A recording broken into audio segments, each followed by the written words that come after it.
বেশিরভাগ এজেন্সি বা বাংলাদেশে যারা আসলে এগুলো নিয়ে কাজ করে তারা আসলে ভুলভাবে তাদেরকে গাইড করে। তারা বলে যে আপনি আসুন, আপনার ভিসা হয়ে যাবে, আবার লোভে পড়েও করে। হ্যাঁ, অনেকে লোভে পড়েও করে। যদি আমরা ইউরোপের কথা চিন্তা করি, লাইক শেনজেনের যে কোনো কান্ট্রি, তাহলে 12 থেকে 13,000 টাকা একটা ফি আসে, সাথে যার মাধ্যমে আপনি ভিসা করাচ্ছেন তাকে একটা প্রসেসিং।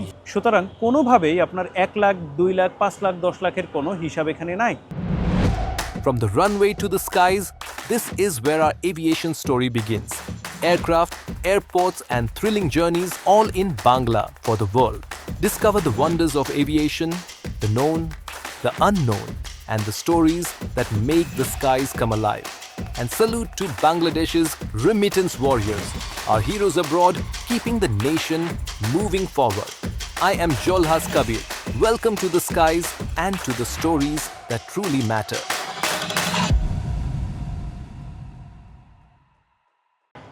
ইউরোপ যেতে চান না এরকম মানুষের দেখা পাওয়া খুব কঠিন, বিশেষ করে বাংলাদেশে। ইউরোপের দিকে এই নজরটি বেড়েছে বিগত কয়েক বছর ধরেই। তো আমি জুলহাস কবির আজ হাজির হয়েছি ইউরোপে কিভাবে ভিসা করবেন সেই প্রক্রিয়া কি, বিশেষ করে ইউকে এবং শেনজেন ভিসার জন্য বেশ কিছু ট্রাভেল এজেন্সি যারা আছে তারা করে থাকে। তবে আমি আজকে এই ট্রাভেল মার্টে আসলাম, ঢাকা ট্রাভেল মার্টে এসে রোমিং বাংলাদেশের হেড অফ বিজনেস এবং বিজনেস পার্টনার ইমরান ভাই, ওনার সঙ্গে পরিচয় হলো এবং উনি বেশ কিছু রুটের কথা বললো এবং কিছু আমরা যেটা করে থাকি কি, যে আমাদের প্রোফাইলটাকে ভারী করি, মানে বেশ কিছু দেশ ভ্রমণ করার পরে আমরা ধাপে ধাপে একটার পর একটা দেশে যাই, তারপরে আমরা ইউরোপ কিংবা আমেরিকা, কানাডা, অস্ট্রেলিয়া এই ধরনের যে ফার্স্ট ওয়ার্ল্ড কান্ট্রিগুলো সেগুলোর দিকে আমরা আস্তে আস্তে যাই। তো সেই প্রক্রিয়াটাই মূলত শুনতে চাই, আপনাদেরকে জানাতে চাই আপনারা আসলে কিভাবে পরিকল্পনা করবেন। শুরু থেকে আপনার পাসপোর্টে কোনো ভিসা নাই, সেক্ষেত্রে আপনি আসলে কিভাবে যাবেন, শুরুটা কিভাবে করবেন। একজন খুব সাধারণ একজন প্যাসেঞ্জার যদি আমি বলি, তো সেই ক্ষেত্রে তার শুরুটা কিভাবে করতে পারে এবং কিভাবে আমরা ইউরোপ বা আমেরিকা, কানাডা এই জায়গাগুলোতে যেতে পারি। আমরা যদি ফার্স্ট ওয়ার্ল্ডের কথা বলি, তাহলে ফার্স্ট ওয়ার্ল্ডের ভিসা আসলে সবাই একবারে ফার্স্টেই যদি ট্রাই করে তাহলে হবে না, এটাই স্বাভাবিক। তাদের একটা মিনিমাম কোয়ালিফিকেশান দরকার। সো সেই কোয়ালিফিকেশানগুলো কি? একটা হচ্ছে তাদের একটা ট্রাভেল হিস্ট্রি দরকার। আমরা মোটামুটি সবাই জানি যে একটা ট্রাভেল হিস্ট্রি দরকার, কিন্তু অনেকেই জানি না যে সেই ট্রাভেল হিস্ট্রিটা কীভাবে মেক করতে হয়, তাতে কীভাবে আসলে বৈচিত্র্য আনা যায়। দ্বিতীয় হচ্ছে তার মিনিমাম একটা প্রফেশন শো করা, যে প্রফেশনটা অথেন্টিক, সেটা হোক চাকরি অথবা হতে পারে ফ্রিল্যান্সার, হতে পারে ব্যবসা। এর সাথে যেটা দরকার হয় একটা হেলদি স্টেটমেন্ট, একটা অথেন্টিক ব্যাংক স্টেটমেন্ট, এবং সেটারও কিছু প্রিপারেশান আছে। কিভাবে আপনি ব্যাংকটাকে প্রিপেয়ার করবেন, ধরেন 3 মাস বা 4 মাস বা 6 মাস ধরে। এর সাথে আপনাকে ট্যাক্স সার্টিফিকেট, যেটা আমরা বলি ট্যাক্স রিটার্ন সার্টিফিকেট, অ্যাটলিস্ট 3 বছরের ট্যাক্স রিটার্ন সার্টিফিকেট তার এনশিওর করা, শেষ 3 বছর, রাইট। সো এই যে টোটাল একটা জার্নি, এটা একটা প্রিপারেশন। আপনি হুট করেই আসলে যদি চিন্তা করেন যে আপনি ফার্স্ট ওয়ার্ল্ডের জন্য অ্যাপ্লিকেশন করবেন, তাহলে শুধু শুধু আপনার টাকা খরচ ছাড়া আর কিছুই হবে না। বেশিরভাগ এজেন্সি বা বাংলাদেশে যারা আসলে এগুলো নিয়ে কাজ করে তারা আসলে ভুলভাবে তাদেরকে গাইড করে। তারা বলে যে আপনি আসুন, আপনার ভিসা হয়ে যাবে, আবার লোভে পড়েও করে। হ্যাঁ, অনেকে লোভে পড়েও করে। এবং আরেকটা বিষয় আপনাদেরকে এনশিওর করতে চাই, আপনার থ্রুতে আমি সবাইকে বলতে চাই, আসলে ভিসার জন্য ফার্স্ট ওয়ার্ল্ডের ভিসা বলি বা অস্ট্রেলিয়া, কানাডা, যে কোনো ভিসার জন্য খুব আহামরি অ্যামাউন্টের কোনো টাকা খরচ হয় না। যেমন আমরা দেখি প্রায় যে 10 লাখ টাকা দিয়ে প্রতারিত হয়েছে, 8 লাখ টাকা দিয়ে প্রতারিত হয়েছে। আমি আপনাদেরকে অ্যাসিওর করি শুধুমাত্র ভিসা প্রসেসিং ফি এবং ভিসা ফির বাহিরে আর তেমন কোনো খরচ নেই। সর্বোচ্চ আপনার খরচ হতে পারে 50,000 টাকা, নট মোর দ্যান দ্যাট। কীভাবে এটা মানে আমি যদি বলি তাহলে একটা দেশের ভিসার জন্য খরচ কি কি ইনক্লুডেড। একটা হচ্ছে visa processing fee.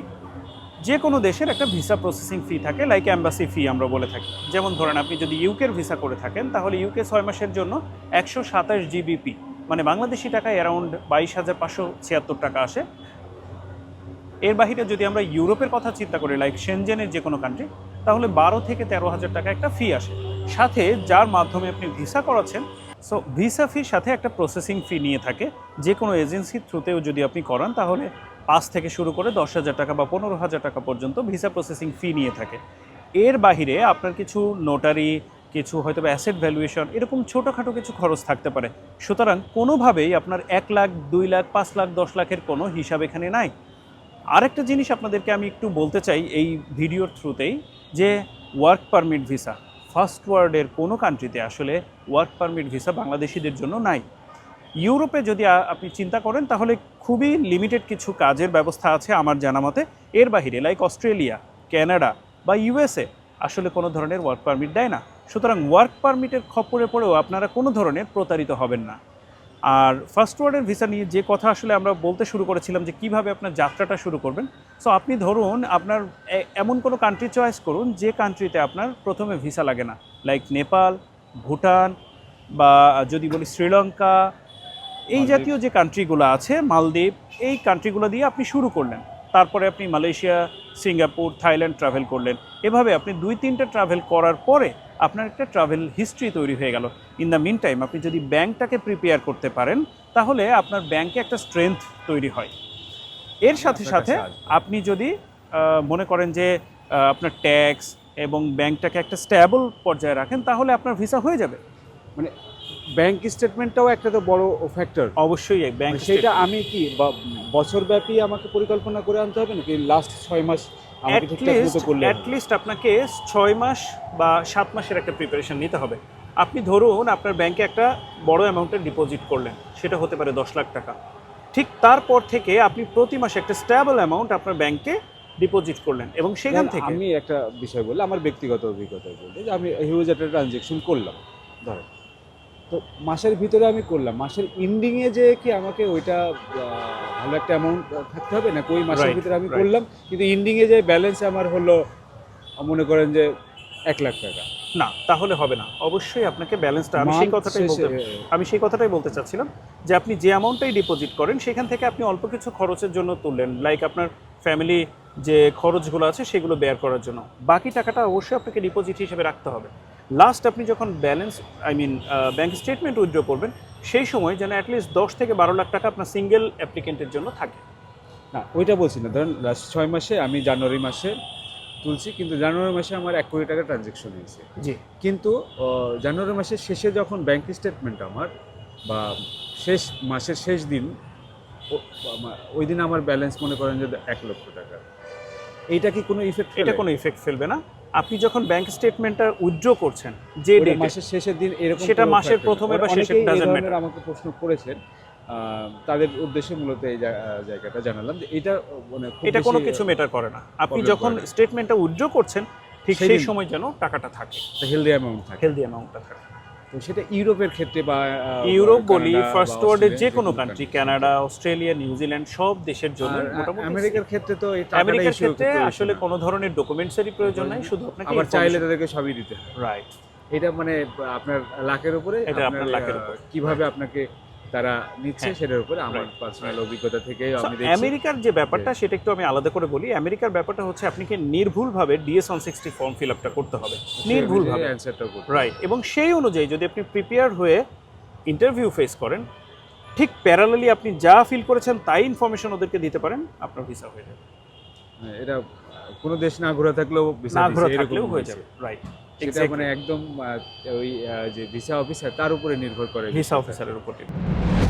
From the runway to the skies, this is where our aviation story begins. Aircraft, airports, and thrilling journeys all in Bangla for the world. Discover the wonders of aviation, the known, the unknown, and the stories that make the skies come alive. And salute to Bangladesh's remittance warriors, our heroes abroad keeping the nation moving forward. I am Jolhas Kabir. Welcome to the skies and to the stories that truly matter.